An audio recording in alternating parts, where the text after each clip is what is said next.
नमस्कार, शुभ संध्या, जय हिंद, जय भारत।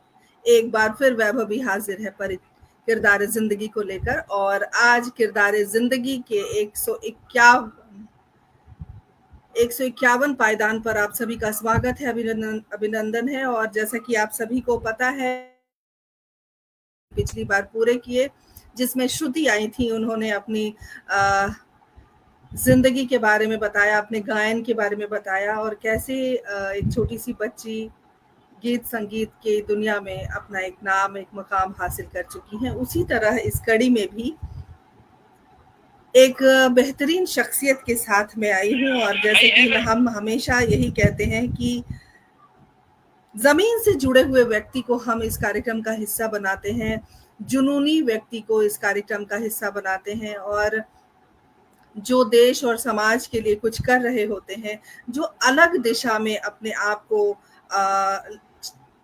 लेकर चलते हैं, और उनकी एक भूमिका होती है समाज के उत्थान में, देश के उत्थान में एक कदम आगे बढ़ने की कोशिश करते हैं। ऐसे ही लोगों को हम किरदार जिंदगी में लेकर आते हैं। आप सभी को पता है, इतने समय से हम इस कार्यक्रम को निर्बाध चलाते आ रहे हैं। तो आज इस कड़ी में मैं एक ऐसे ही शख्सियत से रूबरू कराने आई हूँ। आपका नाम है नंदराम कुशवाहा जी, जो आप बीना तहसील से जुड़े हैं हमारे साथ, और ईश्वर की कृपा हुई तो बीना जल्द ही जिला बनेगी। और हर व्यक्ति अपने लिए जीता है आज के समय में। हर व्यक्ति चाहता है कि पैसा, शोहरत, इज्जत, मकान, गाड़ी, बंगला, ऐशो आराम सब कुछ मेरा हो। बहुत कम लोग ऐसे होते हैं जो समाज के लिए अपने उन पैसों से योगदान देना चाहते हैं, समाज के लिए कुछ करना चाहते हैं। बहुत कम ऐसे लोग हैं, लेकिन हाँ, मैं ये कह सकती हूँ कि दुनिया तभी चल रही है जब ऐसे लोग हैं।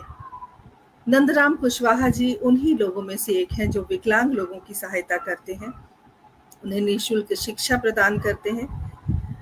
साथ ही 2000 से लगातार उन्होंने समाज सेवा की ओर अपना जो कदम बढ़ाया है वो अभी तक जारी है, आगे भी जारी रहेगा।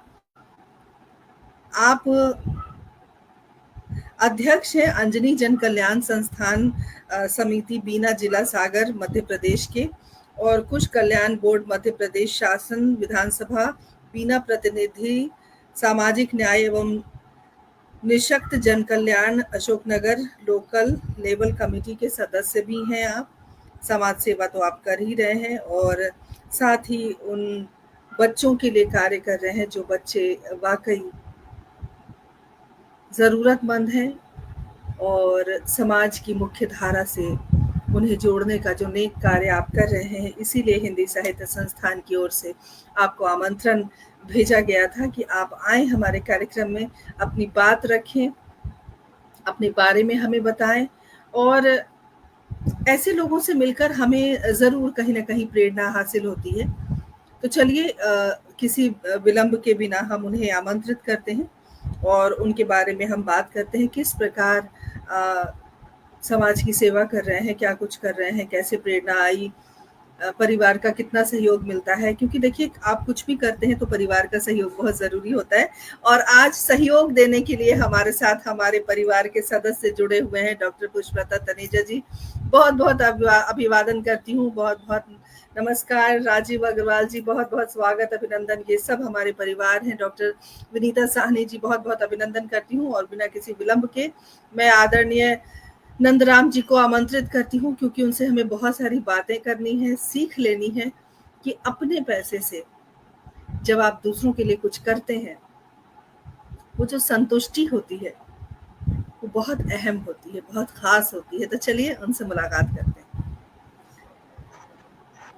नंदराम जी, आपका बहुत बहुत अभिनंदन है हमारे इस कार्यक्रम में, आपका बहुत स्वागत है, और बहुत बहुत शुक्रिया अदा करते हैं कि आपने हमारा आमंत्रण स्वीकार किया। बहुत बहुत धन्यवाद बहन जी, बहुत बहुत धन्यवाद आपका कि आपने हमें एक अवसर दिया और इससे लायक समझा।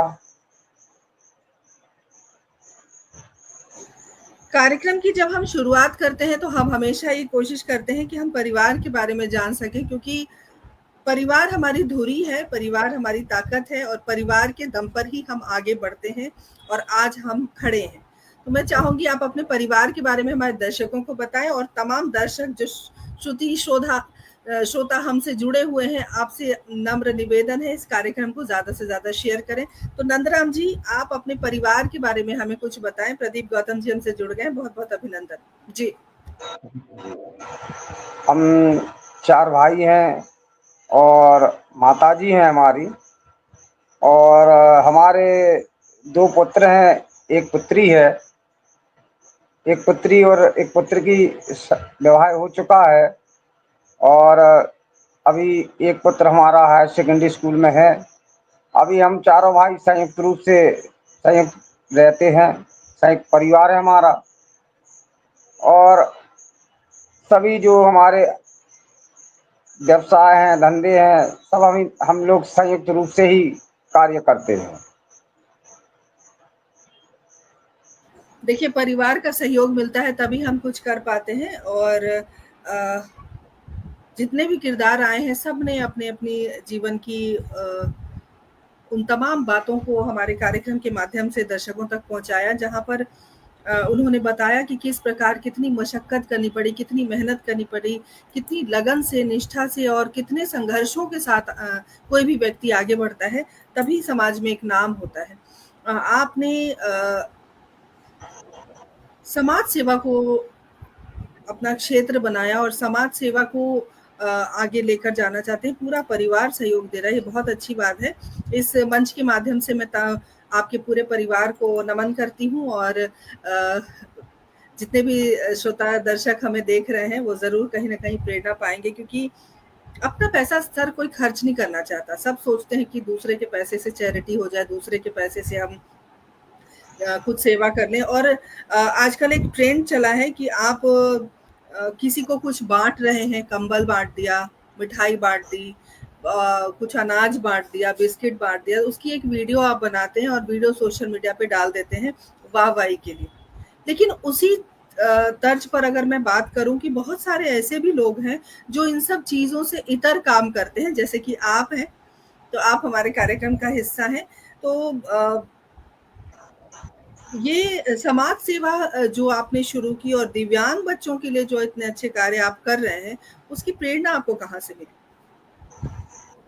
वर्ष 2000 में हमने हमारी संस्था का गठन किया था, अंजनी जन कल्याण संस्थान समिति।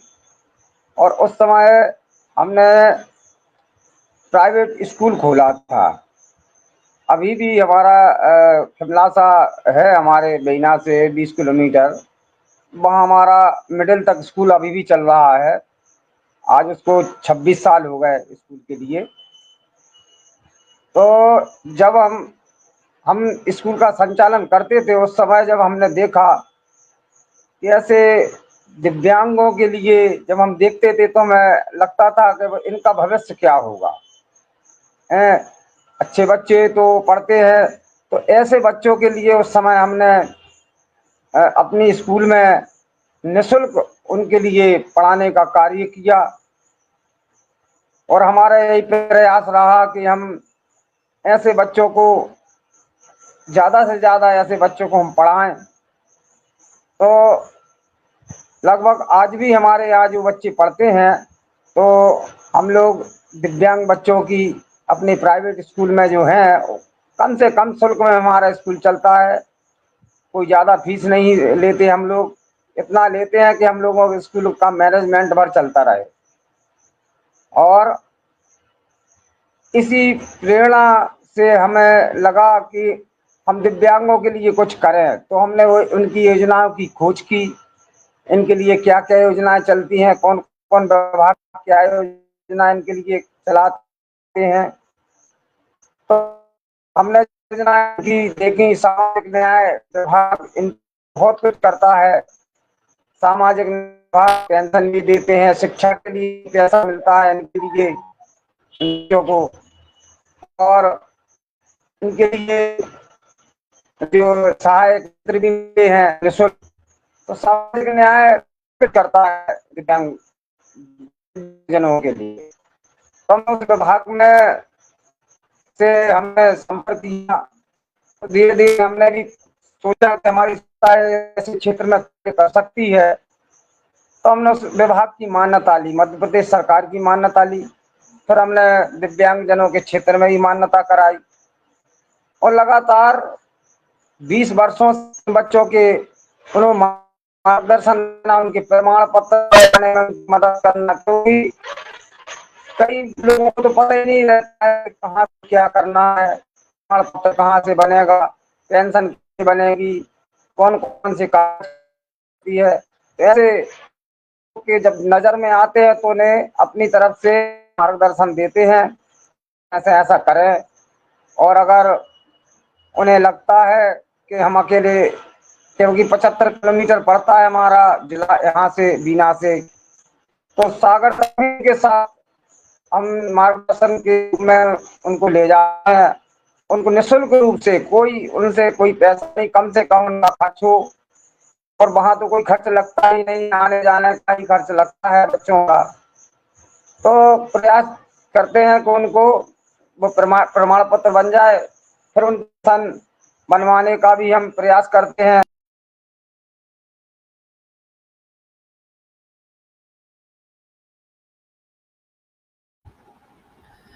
हमारा संपर्क टूट गया है कुशवाहा जी से, और इसके लिए हमें खेद है। जल्दी हमारे साथ जुड़ेंगे।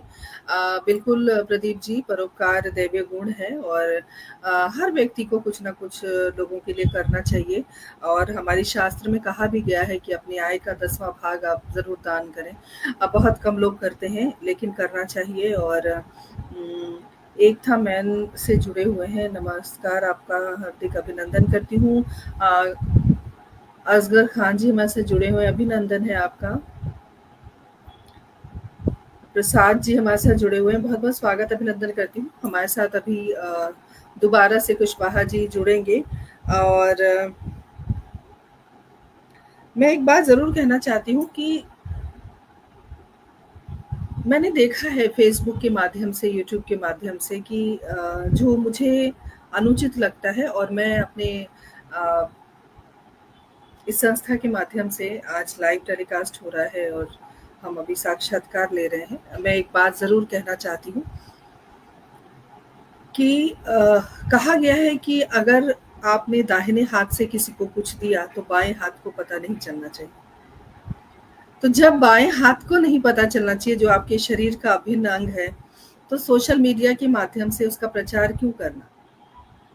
मुझे आपत्ति है कि आप कुछ बाँटते हैं, किसी को कुछ देते हैं, उसका प्रचार करते हैं। अ, मेरे हिसाब से, ये मेरी सोच है, हो सकता है बहुत सारे लोग हैं जो मेरी सोच से इत्तेफ़ाक नहीं रखते होंगे। तो लेकिन मेरी ये सोच है कि अगर आप किसी के लिए कुछ करते हैं, तो बिना जताए करें। और हमारे साथ जुड़ गए हैं कुशवाहा जी, तो उनका हम अभिनंदन करते दोबारा से। स्वागत है। और नेटवर्क की दिक्कत होती है, ये दानव है। मैं हमेशा बोलती हूँ, नेटवर्क दानव है जो हमेशा दुखी करता है। खैर, बातचीत हो रही थी और अभी आप जब डिस्कनेक्ट हो गए थे, तो मैंने एक बात कही है पटल के माध्यम से कि जब हम किसी को दान देते हैं तो एक हाथ से दे, दूसरे को पता ना चले। तो उस पद्धति पे इंसान को चलना चाहिए कि अगर हम कुछ कर रहे हैं। लेकिन हमारा दायित्व है, हम जैसी संस्थानों का जो इस तरह के कार्यक्रम ऑर्गेनाइज करती है, आप जैसे प्रतिभावान, आप जैसे समाज सेवी लोगों को लोगों तक पहुंचाने का, क्योंकि ये आप नहीं कर रहे हैं, ये हम आपके लिए कर रहे हैं। तो इसमें ज़्यादा आनंद है मुझे लगता है। और जैसे कि आपने बातचीत के दौरान बताया था नंजाम जी, कि आप नशा मुक्ति के लिए भी बहुत कार्य करते हैं। तो और जो बीना है वो तहसील है, लेकिन बहुत बड़ा एरिया है वो बीना। तो क्या वहाँ पर भी नशे की ज़्यादा लत है, और किस तरह से आप नशा मुक्ति के लिए कार्य कर रहे हैं? नशा मुक्ति के लिए हम जागरूकता कार्यक्रम चलाते हैं, लोगों को समझाना नशा से दूर रहें, क्योंकि नशा एक ऐसी समस्या है आज के दौर में कि पूरे परिवार को तहस-नहस कर देता है। आर्थिक रूप से भी हानि पहुँचाता है, शारीरिक तन, मन, धन तीनों चीज़ें बर्बाद करता है। मान-सम्मान ये सभी पर बात आ जाती है। इसलिए नशा हमारा यही संदेश जाता है, संस्था यही और माने शिविर में भी लगाते हैं हम लोग, और स्कूलों कॉलेजों में और ग्रामीण क्षेत्रों में भी जाते हैं। तो यही हमारा उद्देश्य रहता है कि लोग नशा छोड़ें, नशा से दूर रहें और बच्चों को भी नशा से दूर रखें। नंदराम जी, किस तरह के नशे की बात आप कर रहे हैं? क्या शराब या कुछ और भी साथ में?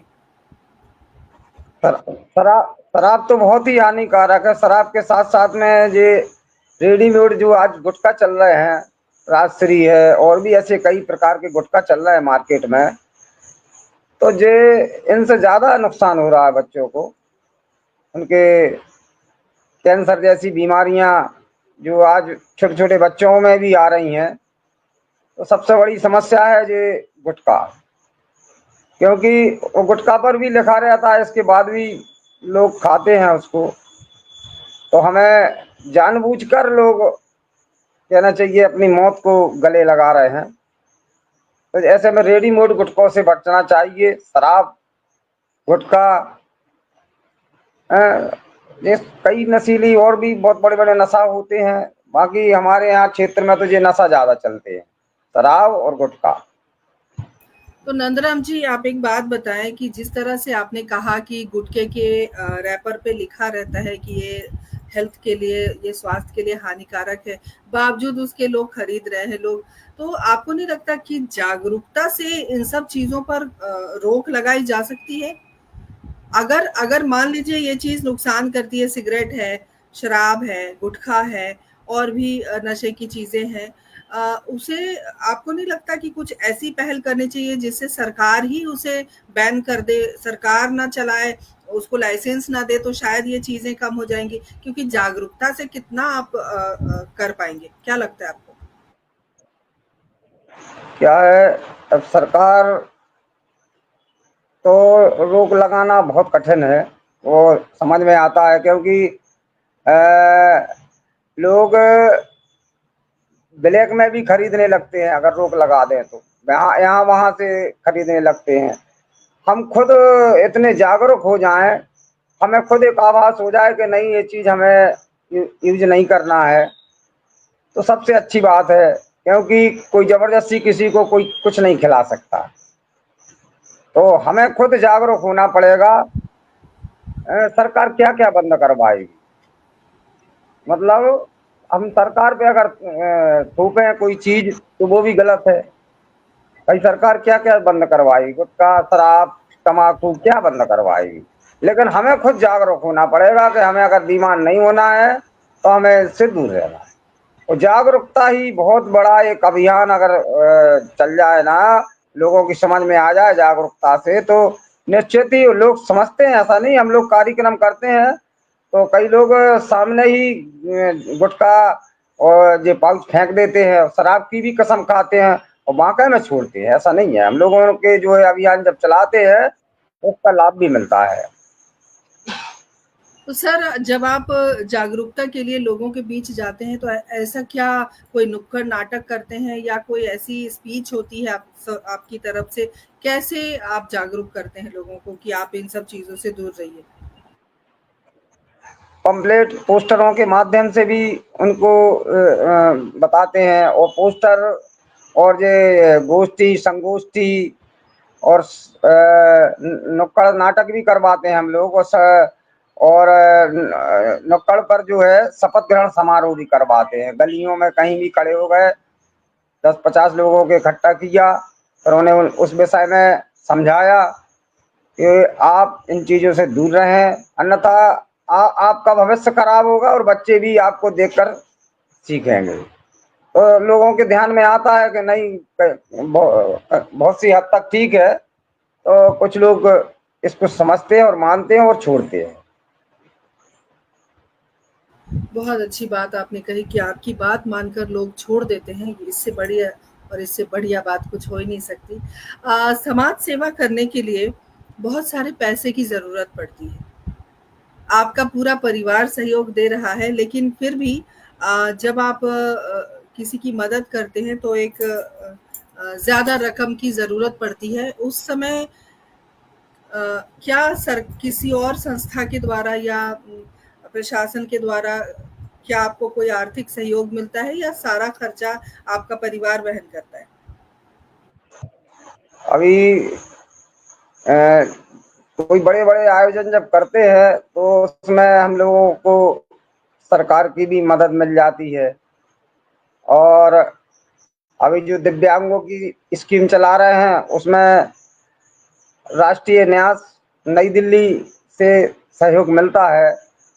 और कुछ सहयोग हम लोग दान से भी ले लेते हैं। अगर हमें कम पड़ता है उसमें राशि तो दान भी मिल जाता है हम लोगों को, तो जिससे हम लोगों की पूर्ति हो जाती है और बढ़िया बच्चों की सेवा के लिए हम लोग कार्य कर रहे हैं।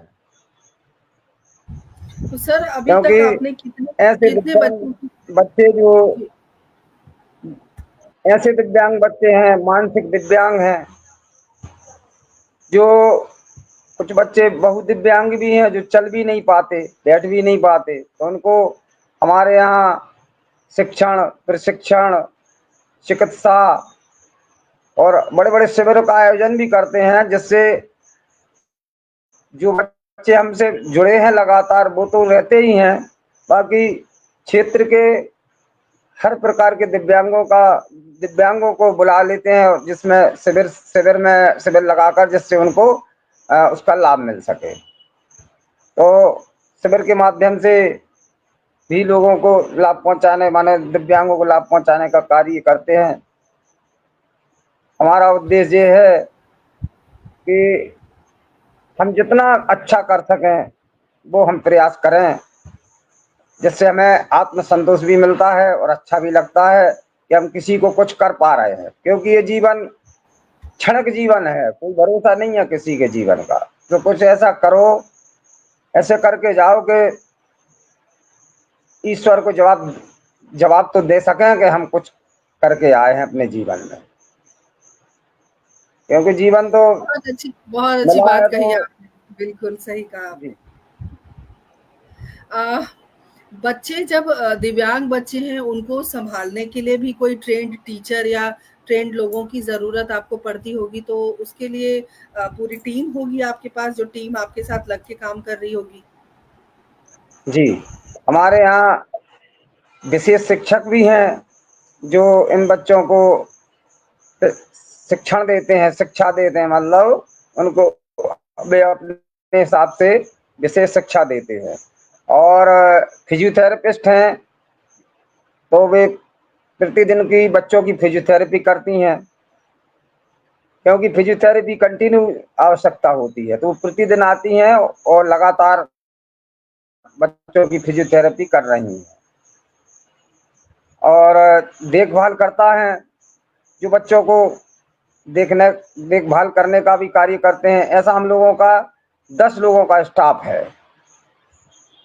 भोजन भी बनता है, क्योंकि हमारी स्कीम जो राष्ट्रीय न्यास से हमें मिली है वो आवासीय स्कीम है, जिसमें हम बच्चों को भोजन भी देते हैं, दोनों टाइम का भोजन करते हैं। और नाश्ता, स्वल्पाहार, फल फ्रूट वगैरह, मतलब जो बच्चों को अच्छा लगे, उनके स्वास्थ्य के लिए अच्छा हो, वो हम सब करने का कार्य करते हैं। तो सर आप एक बात बताएँ कि ये सारे बच्चे क्या आस-पास के घरों के हैं या आप अनाथ आश्रम से लेकर आते हैं? कैसे बच्चे इकट्ठे किए आपने और कितने बच्चे हैं आपके स्कूल में, जिनकी आप सेवा कर रहे हैं? अब 30 बच्चे हैं और ये सभी सबके माता पिता हैं। 6 साल से 18 साल के नीचे के बच्चे हैं ये सब। तो सभी कोई अनाथ नहीं है ऐसे हमारे यहाँ बच्चे।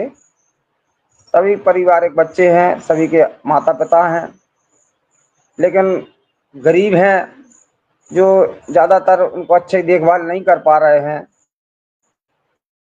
तो करने का कार्य कर रहे हैं, उनकी चिकित्सा जो भी हम लोगों को कोशिश होती है किस बच्चे को किस, क्योंकि दिव्यांगता अलग अलग होती है, हर बच्चे की एक सी दिव्यांगता नहीं रहती, करने के लिए हम लोगों को ऐसी व्यवस्था होती है।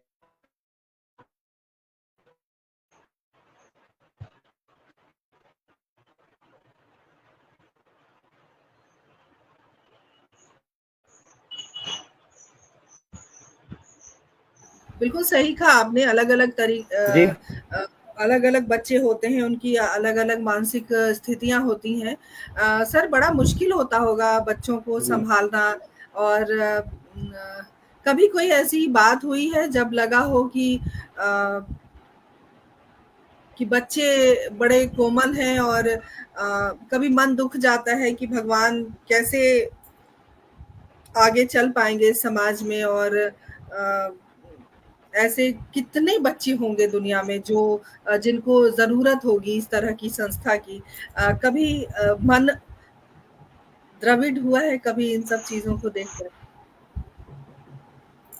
नहीं लगता तो है, और हम हमारा तो उद्देश्य ये रहता है कि जो हमारे यहाँ भी बच्चे हैं वो तो हैं ही, और हम नए बच्चों की भी खोज करते हैं किसी ना किसी माध्यम से। कहीं से अगर पता भी चल जाता, हमारी संस्था के कर्मचारी उनके घर तक भी जाते हैं, उनको जैसे उनको पता नहीं है, उनको कोई जानकारी नहीं है, उनको प्रमाण पत्र बनवाना उनका, और भी शासन की योजनाओं के लाभ दिलवाने का कार्य भी आज भी हम लोग करते हैं।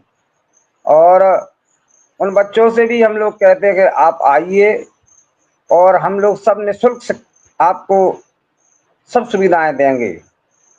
तो आते हैं बच्चे, और जो जितना जैसी जिनकी कैटेगरी होती है उस हिसाब से हम लोग उनकी सेवा भी करते हैं।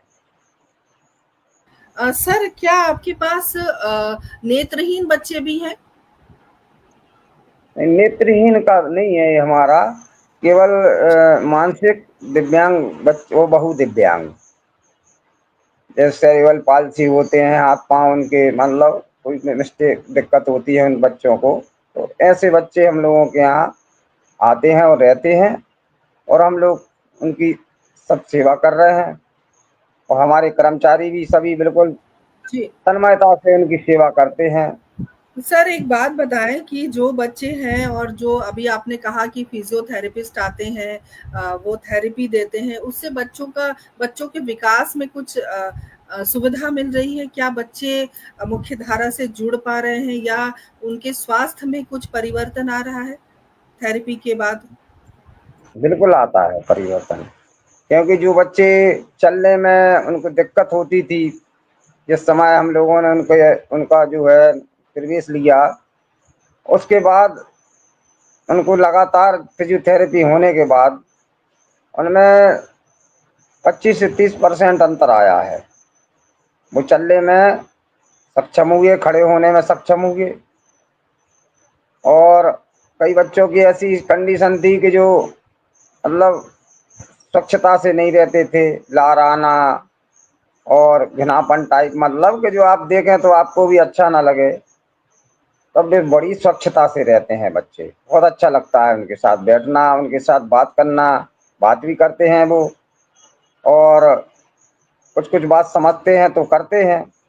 कुछ बच्चे ऐसे होते हैं कि वो मानसिक ज़्यादा रहते हैं, तो उनसे ज़्यादा नहीं समझ पाते हैं वो बच्चे,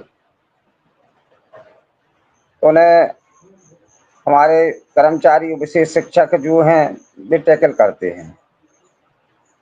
जी, बहुत अच्छी बात है। अच्छा आप सर एक बात और बताएँ कि हमारे कार्यक्रम के माध्यम से अगर आपको अपील करने के लिए कहा जाए सरकार के लिए, प्रशासन के लिए, तो आप क्या कहना चाहेंगे अपनी संस्था के बारे में या अपने कार्य के बारे में? आप क्या बोलना चाहते हैं उन्हें? अभी चूँकि हम शासन की योजना ही चला रहे हैं, तो हमें बड़ी प्रसन्नता है कि हमने जो 2000 से बच्चों को निःशुल्क अपनी ओर से उनकी सेवा कर रहे थे, उसका प्रतिफल हमें ये मिला है कि सरकार ने हमें एक सेवा का कार्य दिया है, और हमारा उद्देश्य है कि हम बहुत ही अच्छा उसको करें, और हम लोग पूरा करने का पूरा माने लगभग पूरी मेहनत और तन्मयता से कार्य कर रहे हैं। और सरकार से यही है कि हेल्प तो हो रही है बच्चों को, उनका बीमा भी होता है हमारे यहाँ से, एक निरामय बीमा होता है जिससे 1 लाख रुपए तक का इलाज दिव्यांग करवा सकते हैं। उनके माता पिता 1 लाख रुपए तक का इलाज करवा सकते हैं, कहीं भी किसी भी डॉक्टर को दिखा सकते हैं। और उसका जो बिल बनेगा तो बिल उनको भेजना पड़ता है, बिल भेजेंगे तो उनके खाते में वो पैसा उनका रिटर्न आ जाता है, मतलब उनकी जेब से नहीं लगेगा, पहले लगेगा जेब से, फिर उनका रिटर्न हो जाता है वो पैसा 1-2 माह में। तो मतलब अच्छी योजनाएं हैं सरकार की, बहुत अच्छी योजनाएं चल रही हैं, सामाजिक न्याय विभाग की बहुत अच्छी योजनाएं हैं और भारत सरकार की बहुत अच्छी योजनाएं चल रही हैं। तो हमारा यही है कि बस चलता रहे और बढ़िया से हम भी मतलब आप लोगों की इसी आशीर्वाद से हम लोगों को प्रेरणा मिलती रहे और हम लोग भी अच्छा काम करें। और यही हम चाहते हैं कि आप लोगों का इस यही बहुत है कि आपने कम से कम हम लोगों को इतना रिस्पॉन्स दिया, हमें बहुत अच्छा लगा। नहीं, बिल्कुल देखिए आप समाज के लिए कार्य कर रहे हैं हमारा और हमारा उद्देश्य है कि हम उन लोगों को तलाश करके अपने कार्यक्रम का हिस्सा बनाएँ जो वाक़ई समाज और देश के लिए कुछ कर रहे होते हैं। क्योंकि अपने लिए तो सभी जीता है, जो दूसरों के लिए जीता है वही ज़िंदगी है। ऐसी सोच लेकर हिंदी साहित्य संस्थान के कार्यक्रम चलते हैं और तमाम सुधी श्रोता जो हमारे साथ जुड़े हुए हैं आपका अभिवादन करती हूँ। आप सभी से यही अनुरोध है इस कार्यक्रम को ज़्यादा से ज़्यादा शेयर करें ताकि बीना से पधारे हमारे नंदराम कुशवाहा जी की बात लोगों तक पहुँच सके और जिस तरह लोगों की सेवा कर रहे हैं, उन बच्चों की सेवा कर रहे हैं, ये अच्छी बात है, बड़ी बात है और आप सब जिस प्रकार से भी इन्हें सहयोग करना चाहते हैं, आप ज़रूर करें। और सर हमेशा परिवार का सहयोग मिलता है तभी हम आगे बढ़ पाते हैं। तो आपको जी, आपके परिवार का कितना सहयोग प्राप्त है इस कार्य के लिए? हमारे हमारे परिवार का सभी का सहयोग रहता है, चारों भाइयों का सहयोग मिलता है। और हमारी जो है बहुएं हैं हमारे भाइयों की, बहुओं का भी अच्छा सहयोग रहता है और बच्चे भी सहयोग करते हैं, वो भी सीखते हैं कि समाज सेवा करना कैसे होती है। पढ़ रहे हैं अभी हमारे छोटा जो मंझले भाई हमसे छोटे हैं, एक लड़का है उनका, एक हमारे सबसे छोटे भाई का लड़का है और एक संजले हमारे जो संजले भाई उसका लड़का है। और हमारे बच्चे भी पूरा पूरा सहयोग करते हैं। बच्चों को अगर कोई काम दे दें कि भाई इस बच्चे को यहाँ छोड़ना है या फिर लाना है या उसको हॉस्पिटल ले जाना है या कोई इलाज करवाना है, कुछ भी ऐसा कार्य होता है तो हमारे सभी बच्चे सभी भाई बिल्कुल तुरंत तुरंत कार्य करते हैं। कर्मचारी अलग हैं, कर्मचारी तो वो काम कर ही रहे हैं, इसके अलावा भी हमारे परिवार में सभी हमारी बात मानते हैं और सहयोग भी करते हैं। बहुत अच्छी बात है, परिवार का सहयोग है तभी आप तन्मयता के साथ निश्चिंत होकर अपना कार्य करें। हमारे साथ साबिर जी जुड़ गए। साबिर परवेज़ बहुत-बहुत आपको नमस्कार है, आदाब है और हमारे कार्यक्रम से इसी प्रकार सभी बने रहें, जुड़े रहें, कार्यक्रम को शेयर ज़रूर करें। नंदराम जी चलते-चलते क्या संदेश देना चाहते हैं आप उन लोगों को जो समाज सेवा या तो करते नहीं हैं या अगर करना चाहते हैं तो उन्हें कोई दिशा नहीं मिलती? हमारे दर्शकों को क्या संदेश देना चाहेंगे? मैं तो ये कहूँगा कि जब मैंने समाज सेवा का भाव मेरे अंदर आया तो मेरे पास कोई रास्ता नहीं था। माने किसी प्रकार मैं एक बहुत छोटे से गरीब परिवार से रहा हूँ, कोई बड़ा माने हमारा ऐसा कोई वो नहीं, छोटी किसानी है हम लोगों की, दुकान वगैरह है, बिजनेस है छोटे छोटे, तो हम लोगों का परिवार बढ़िया चलता है, कोई दिक्कत नहीं है। और समाज सेवा का भाव जो जो स्कूल खोली हमने तो ऑटोमेटिक वो तो रास्ता बनता जाता है। अपन ने भावना भर बनाना है अपन को कि हमें किस क्षेत्र में समाज सेवा करना है, जैसे कि हमें वृद्धजनों के क्षेत्र में करना है या नशा मुक्ति के क्षेत्र में करना है या दिव्यांगों के क्षेत्र में करना है, ऐसे हजारों एनजीओ मैंने संस्थाओं के लिए हजारों क्षेत्र हैं खुले हैं। भावना तो बनाना पड़ेगी कि हमें इस क्षेत्र में जाना है, इस क्षेत्र में हमें कार्य करना है। ऑटोमेटिक वो रास्ता बनते जाते हैं, उसमें ज़्यादा माने मेहनत करने की आवश्यकता नहीं पड़ती, ऑटोमेटिक हमारे माने हमने जो बताया आपको कि 2000 से कार्य किया और तब जाके अभी हमारी संस्था को भारत सरकार का काम मिला है। तो हम लोग बड़ी तन्मयता से कर रहे हैं, सेवा कर रहे हैं। पहले से तो हम लोग अपने आप से करते थे, पहले हम अपने जेब से करते थे, अब थोड़ा हम लोगों को आर्थिक सहयोग सरकार का भी मिलता है तो और अच्छी सेवा हो रही, मतलब रास्ता मिलती है, ऐसा नहीं, सोचना पड़ेगा, करना पड़ेगा। बहुत अच्छी बात आपने कही, सोचना पड़ेगा और करना पड़ेगा, करने के लिए घर से निकलना पड़ेगा। और आनंद सिंह जी हमसे जुड़ गए हैं, बहुत-बहुत अभिवादन करती हूँ। डॉक्टर विनीता साहनी जी का विशेष आभार, नंदराम कुशवाहा जी से आपने मिलवाया और बहुत सुंदर संदेश उन्होंने भेजा है कि जागृति की शुरुआत जागरूकता से होती है। यह सकारात्मक बदलाव और प्रगति की ओर पहला कदम है। हम आपको आपके भविष्य के प्रयासों के लिए शुभकामनाएं देते हैं। बिल्कुल आदरणीय नंदराम कुशवाहा जी, हमारी पूरी टीम की ओर से, समाज की ओर से, हमारे दर्शक की ओर से, हिंदी साहित्य संस्थान की ओर से बहुत सारी शुभकामनाएं आपको, आपकी संस्था को, आपके परिवार को। इसी प्रकार आप सेवा करते रहें, कार्य करते रहें और सभी का जन जन का आपको सहयोग प्राप्त हो, ऐसी हम कामना करते हैं। हमसे जुड़ने के लिए, हमसे बातें करने के लिए आपका बहुत बहुत आभार। और इतनी अच्छी बातचीत हुई है, इसके लिए भी बहुत बहुत हम शुक्रिया अदा करते हैं कि इसी प्रकार आप आगे बढ़ते रहें और समाज की सेवा करते रहें। बहुत बहुत आभार आपका। बहुत बहुत धन्यवाद बहन जी, बहुत बहुत धन्यवाद आपका। तमाम सुधी श्रोताओं का विशेष आभार व्यक्त करती हूँ। अगली बार किरदार जिंदगी में फिर नए किरदार के साथ आऊंगी, तब तक के लिए आज्ञा दीजिए। नमस्कार, जय हिंद, जय भारत, शुभ रात्रि।